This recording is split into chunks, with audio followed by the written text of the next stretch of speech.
Bill Gates, the Beatles, Albert Einstein, the outliers, the successful ones whose lives are dissected bit by bit to find the supposed key. Malcolm Gladwell's Outliers argue that successful people benefit from outside factors that give them an edge, which sounds new, unique. But after months of reading it, I would like to disagree. Chapter 1, we're being early, but in what? Take a look at this chart and tell me what looks up. You can't? Well, up to 71.5% of these players were born within the first quarter of the year. And from charts similar to this, Gladwell argued that successful people benefit from being born early because it makes them look stronger, which gets the system to pick them, which in turn means more practice, more experience, and ultimately more chances. But if so, I would argue that they benefit from the system's bias and not the month. Because the system assumes two things. Number one is that everybody starts at a certain age, and whoever's born first would hit that age first and start first. And number two is that front runners are brighter. Whoever is born first has more time to shine and would be brighter. And from these biases, they created a self-fulfilling prophecy where the system picks kids born earlier in the year as the result of their bias, which leaves the late-born kids behind. But in reality, you are the fastest to rise if born early, but you're not guaranteed to be the first to rise, because being born early doesn't correlate with starting to play golf or hockey at 3 years old. And it doesn't guarantee that you're going to be the best loaf of the batch either, because of a rule even Gladwell mentioned. Knowledge of a boy's IQ is of little help if he's placed with a phone full of clever boys. Because once you're in an all-star, you are going to be paired with other elites after all, and the grass is always greener on the other side. I want everyone present to remember this guy, Albert Einstein. He couldn't speak until he was 4, had trouble socializing, and failed non-scientific sections of his exam for the Swiss Federal Polytechnic in Zurich. But still, he rose to be one of the world's most famous physicists. Now, Chapter 2, Beyond the Chances. First of all, this is the list of all the chances that Bill Gates had during his time at Lakeside, totaling up to 9 chances throughout his 6 years. Using Bill Gates, Gladwell argued that successful people have more chances than normal, which allow them to practice and gain the magical 10,000 hours.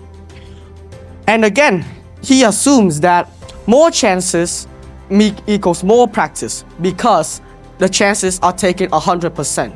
And more practice means quality practice because every logged hour of practice is high quality with constant iteration, which is utopic because if so, we would have been millionaires already. Instead, take a look at these 2 quotes from Bill Gates and tell me, would somebody who doesn't care about programming do all of this? No, right? And this brings me to the first piece that separates outliers from normal people, is that they actually take their chances, and not just for granted, but they actually care. Because if not, why would Bill Gates wake up at 3 a.m. just to put in some keystrokes on a university's computer? The second piece starts with these guys, the Beatles. In the 1960s, they received a gift, a trip to Hamburg, with a caveat: stricter requirements. Because they had to play for 8 hours instead of 1. They had to play everything instead of their usual hits. And what they did is the final piece of the puzzle. Iteration. It was their iteration that allowed them to utilize their time at Hamburg, and it was their iteration that made people stay after closing times of clubs just to see them play. Throughout these 2 chapters, The argument is, outliers become one because of their efforts, not just reliance on outside factors. Because no hockey player would be playing for the NHL just because they were born on January. Bill Gates or Bill Joy won't be finding tech giants if they didn't stay up all day programming. And Einstein certainly wouldn't be Einstein if he just left school and did nothing. The world is unfair, and for quick risers, it is their job to put in the effort, to use whatever chance they have to maximize their advantage and deserve a slot in the All-Star.